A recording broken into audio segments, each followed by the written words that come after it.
Like much of America's history, tipping has a racist legacy, so let's talk about how we got here. How's it going, guys? Welcome back to the channel.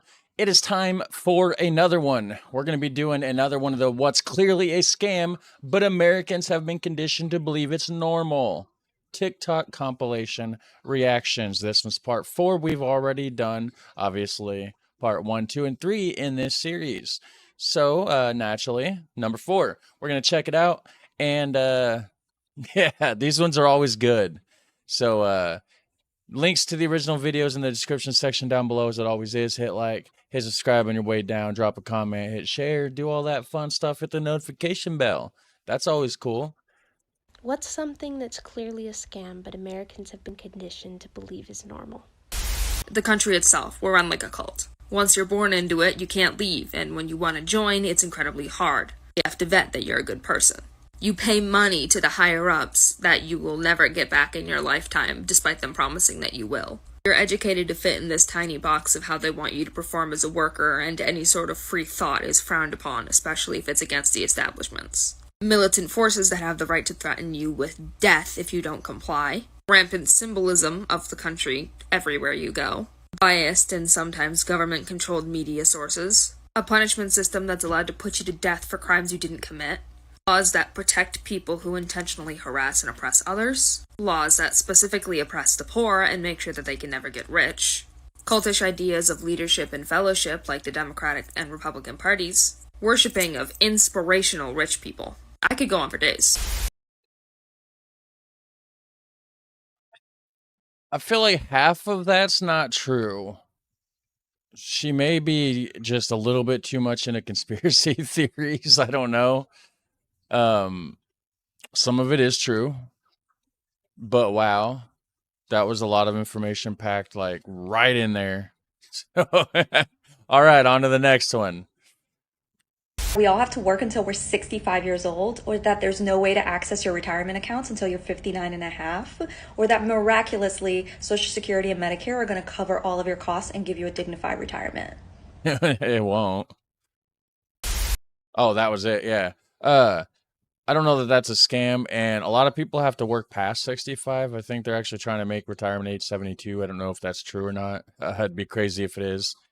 And yeah. Okay, I know I look kind of gross. Sorry, I just woke up. I look gross too. I didn't just wake up though. I just look that way. But this is something I've actually heard someone talk about on TikTok before, like they've addressed it.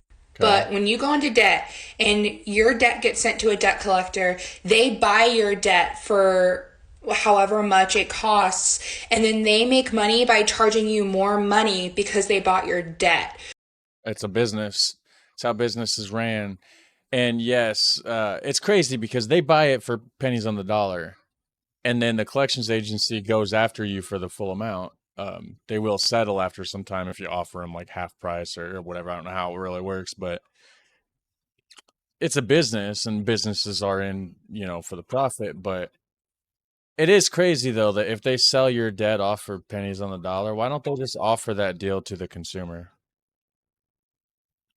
So you're only entitled to pay what you actually owe, and sometimes even less than that. Like, I've done research on it and it's true. So if you're being chased after by a debt collector, you need to ask them how much they bought your debt for and then just pay that. You do not have to pay any of the interest because that is not money that you have. You don't have to pay that because they made it up. Like, I'm being serious. Look it up. It's crazy. Interesting if that's true. Because I do have a couple debts that I need to pay off that went to collections. It's hurting my credit score, so I might check into that. That actually might be true. It sounds legit. Yeah. Bro, college. I'm gonna be honest. Yeah. It wasn't until I graduated, thank goodness I had a full 4-year scholarship, that I realized you can make 6 figures with a trade. I'm British, but I have points to make. Privatised healthcare makes no sense. How are you going back? How are you paying money to give birth? Exactly. It's beyond me. Yes, Yeah. you pay less taxes, but if you break your arm, you're bankrupt. Tipping, why don't you just add it to the bill? We have an automatic service charge in the UK in most restaurants. Guns are for your protection. If no one had guns, you wouldn't need guns to protect yourself from guns. You're protecting yourself from guns. Exactly. The Electoral College. I'm in my 3rd year of my politics degree, and I don't understand how you could vote in someone who doesn't have the most votes. How is that fair? How's that I don't even know how all that works, to be honest with you. democratic? Having tax or VAT added on when you get to the till and stuff. Surely you just have it on the price tag. I couldn't do that because I'm pretty, so I'm not good at maths. Like, I can't do that quickly. I wouldn't be able to afford things when I got to the till. Yeah, that makes sense. Like, why don't they do it like the VAT where the taxes is already included like they do in Europe? Why do we have to guess how much taxes is going to be added on at the end? And also, just in case you're like an American or something like that or whatever and don't know what a till is, that is what British people call a cash register. So, or the checkout. Just have it on the main price. Just put it on the price tag, okay? Yeah. So I've been waiting for this one. So He's been waiting. He's just been scrolling and scrolling and scrolling and scrolling and scrolling and scrolling and scrolling through TikTok, just waiting for this one to pop up. my senior year, I was fortunate enough to study in Europe. Studying there, I did take a few science courses that would typically have really expensive books in the US, like hundreds of dollars, if not more. Okay. I ran to the bookstore actually with a list of books, and I showed the worker and I was like, look, I need to buy these for my courses. The person looked at me really confused. They were like, yeah, I could sell you these, or we have all these different libraries on campus that have all the books for all of these courses and every other course. Otherwise, what's the point of having a library?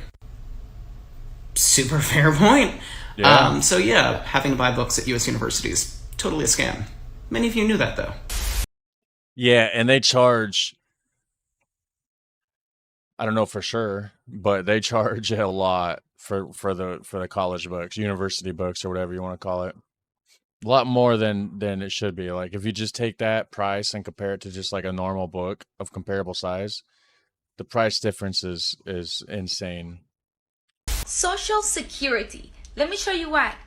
Say that you were born in 1990, you'll be eligible for Social Security at age 62, and if you were making $60,000 by the time that you retire, your monthly benefit is going to be $1,526. Okay. Easy math, that's $18,312 per year. According to the IRS, about 6.2% of your paycheck goes to Social Security. So say that between the years of 16 and 22, you made an average of $25,000 per year. That means that $129.17 are going to go to Social Security per month. And say that between the years of 23 and 62, you made an average of $60,000 per year. That means that $310 are going to be going towards Social Security per month. If we were taught to invest instead, this is how much we would have at the age of 22. If we continue to invest now from 22 to 62, this is how much we would have. You make more smarter than you would with Social Security withdrawing 4%, and you're a millionaire.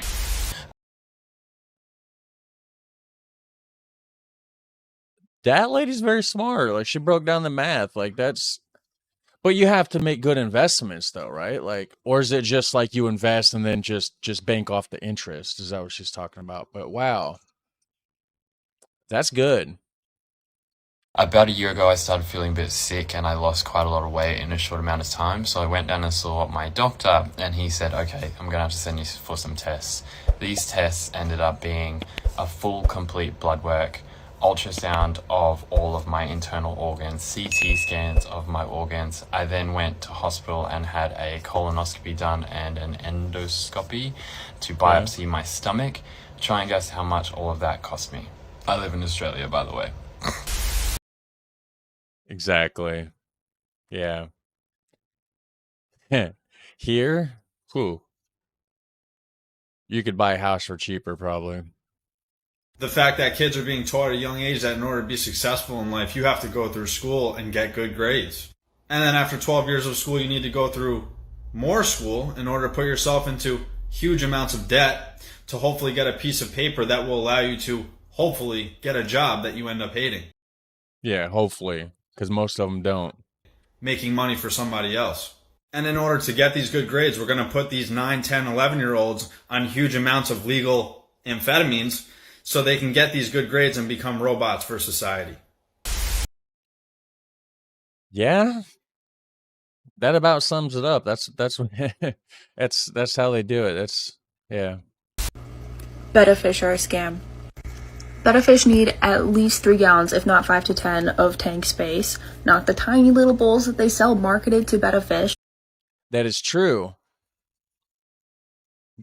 But I don't know. I mean, I guess that could be a thing that Americans have been conditioned to believe is normal, but is a scam. But betta fish, it's just a kind of random thing to pop up in the video, honestly.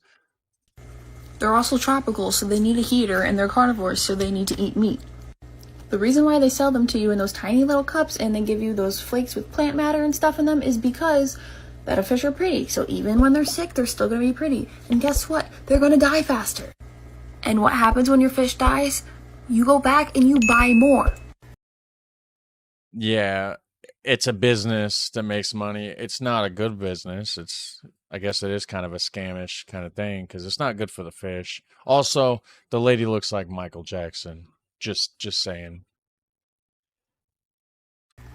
Here's an example of a minimal tank setup for a betta fish. It's 3 gallons. It's got some planks for him to hang out on. It's got a heater. That's it. Yeah, betta fish are pretty cool though, actually. They also need clean water, not water filled with their own pee and poop. Yeah. So being in a tank like this, or like this, or like this, it's like being trapped in a see-through porta potty. Kind of true, I guess. Like, same thing with goldfish, you know? There ain't no filters in those little bowls. And people probably aren't switching the water out every day, so yeah, kind of gross. The fact that we spend 20 to 30 years paying on a house, and then after we get done paying on the house, they expect us to pay taxes on the house that we just paid 20 to 30 years paying on. And on top of 20 or 30 years paying on the house, you're also paying taxes on the house for that whole 20 or 30 years. It's just when the payment stops, the taxes don't. There's so many, but I'm going to give you the top that really pissed me off. The first one is the fact that you can't put your parents, your grandparents, or your siblings on your health insurance. So if you have a great job with great insurance and your siblings are young or something's wrong or your parents something, you can't put them on. Yeah, it only goes directly down or to your spouse if you're married. Rather you go to the government, get assistance, get Medi-Cal, Medicare, take other people's tax money instead of you paying for them out of your pocket. The second thing is that in America, 18 is considered an adult, right? But they still use your parents' income to determine if you're able to pay for college. Okay. Wonder why that is. The third one that I think is mind-blowing is that we have to pay for water. Everybody does, though. It's included in the taxes in Europe. I said something about free water. It's not free. It gets paid for. Of course, you know, there's money, there's stuff that, you know, needs to be there to like upkeep it, like costs and stuff, right? Maintenance costs and whatnot. But it's paid for with the taxes. So you are paying for it. It's not just like an additional bill though, like it is here. That tipped workers make less than minimum wage. Is this the lady from like the last two that we did where it was like almost the same lady the whole time? I think it is. Like much of America's history, tipping has a racist legacy, so let's talk about how we got here. Tipping showed up in America after the Civil War because wealthy Americans who were vacationing in Europe wanted to seem sophisticated. But America in general actually hated the concept of tipping. They thought of it as classist and condescending. They disliked it so much that dislike actually spread to Europe, and as a result, Europe doesn't customarily tip anymore. They pay their servers minimum wages. Why isn't it that way in America? Because slavery had just ended. And in the hospitality sector, employers didn't want to pay former slaves, so they let them work just off of tips with no wages. Very interesting. I didn't expect to like actually learn from these videos. Like the you know, the compilation ones like this. It's normally just the same stuff, just healthcare, education, medical costs, etc. But we're learning today, guys. When restaurant owners finally figured out how much they had to gain from this, they lobbied really hard and made sure that when the 1938 Fair Labor and Standards Act was introduced, it excluded tipped workers from a minimum wage. that you have to work 9 to 5 or just 8 hours a day in order to simply survive, and you have to do that 5 out of 7 days of a week, and that your life basically doesn't belong to you because you have to do that if you wish to eat, to have a home, to do anything. And in order to actually get that job, you also have to go to school for at least 4 years, and you have to pay hundreds of thousands of dollars to be able to even get started. Goodbye. Yeah, that's true. I'm glad I don't have to do the whole work thing anymore. Watch more of my videos. That's what you should do, guys. Help me out here some more. Yeah. Baby girl, I'm just waking up and I already know. Let's discuss.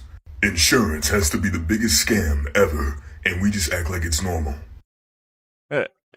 It's funny because he's imitating the insurance voice off the commercials. So if you're watching this from Europe, you wouldn't understand necessarily. But I think it's like the Allstate guy or something like that. That's hilarious. Let me grab my rope and coal. Okay, first off is health insurance. So you mean to tell me that I'm paying for insurance for my health, yet somehow my vision and my teeth aren't included in my health? Yeah. Those are separate insurances. Make it make sense. And honestly, car insurance might be worse. I am forced to pay for insurance every month for my car. But if I get into an accident, I have to pay more on top of that to cover the insurance that I pay every month. And then the amount that I pay every month might go up because I got into an accident that I pay for every month to cover if I get into an accident. I'm done. Your life? I'm gonna need that. Calling ourselves Americans. Citizens of the United States calling themselves Americans. Exactly. America is like the whole continent. Like you got North America, Central America, and South America. And that includes multiple countries. So that's a whole thing. It's not necessarily true. This Right. entire hemisphere is full of Americans. South Americans, Central Americans, and North Americans. Yep. We are not the owners of the term American. No. But we stole it, evidently, which, hey, don't blame me. I had no part in it. I wasn't around. But anyways, that was pretty good, guys. That was funny. That was part 4. They have at least 7 parts of this. I did for sure see like a part 7 on the list. So, yeah, we're going to continue to do more of the What's Clearly a Scam, but Americans have been conditioned to believe it's normal series. Probably here in the next few days or something like that. We'll do part 5. But anyways, for now, I'm out of here. You guys have a super fun, awesome day. I'll see you in the next one. Take care.